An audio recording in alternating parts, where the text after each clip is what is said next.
السلام عليكم ورحمة الله وبركاته. إن الله وملائكته يصلون على النبي يا أيها الذين آمنوا صلوا عليه وسلموا تسليما.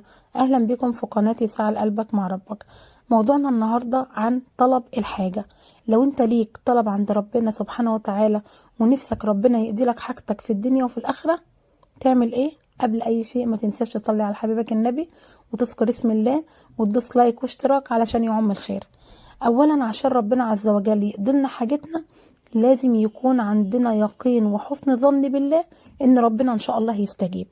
لازم اكون مصدق ان ربنا يستجيب طلبي مهما كان مستحيل. دي اول حاجة. تاني حاجة، نحاول ان احنا نخلص قلوبنا من كل سبب ارضي.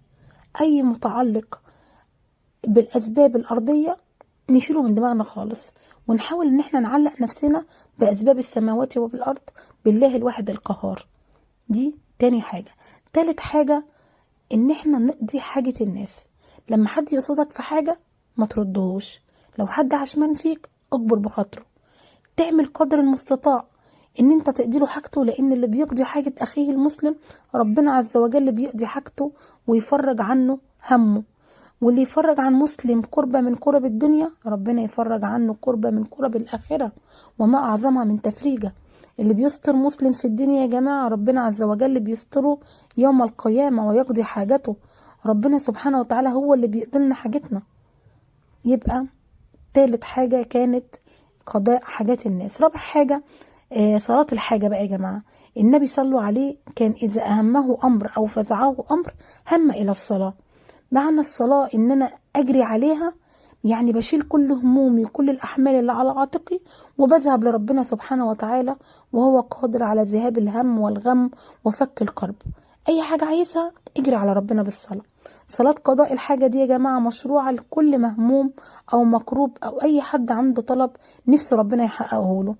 يصلي ركعتين طلب حاجة بتسليمة واحدة، وبعدين يتوجه إلى الله سبحانه وتعالى ويسأل الله حاجته بعد الثناء عليه والصلاة على سيد الخلق.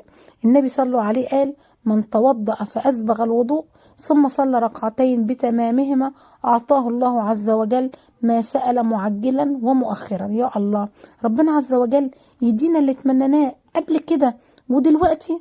طبعا ربنا قادر على كل شيء. في حاجة كمان، لما نصلي ركعتين قضاء الحاجة نحاول نصلي بقلب منكسر لله سبحانه وتعالى، خاشع ليه، خوف وطمع، بنبكي قدام ربنا سبحانه وتعالى، نرمي توكلنا وحملنا عليه ونتذلل لله، لأن الذل لله سبحانه وتعالى رفعة وعزة. أقف على باب ربنا بقلب منيب إنه هيغبر بخاطري. ولما تطلب شيء من ربنا سبحانه وتعالى اوعى تطلب على أساس إنه مش عارف أنت محتاج إيه، لا، اطلبه على سبيل التعبد والتقرب إليه سبحانه وتعالى، وتقول يا رب وإن شاء الله يستجيب. وفي آخر حلقتنا ما تنسوش تصلوا على حبيبكم النبي وتذكروا الله في التعليقات. وآخر دعوانا أن الحمد لله رب العالمين. ربنا لا تزغ قلوبنا بعد إذ هديتنا وهب لنا من لدنك رحمة إنك أنت الوهاب. اللهم اجعلنا من الذين يقولون القول ويستمعون فيتبعون أحسنه. والسلام عليكم ورحمة الله وبركاته.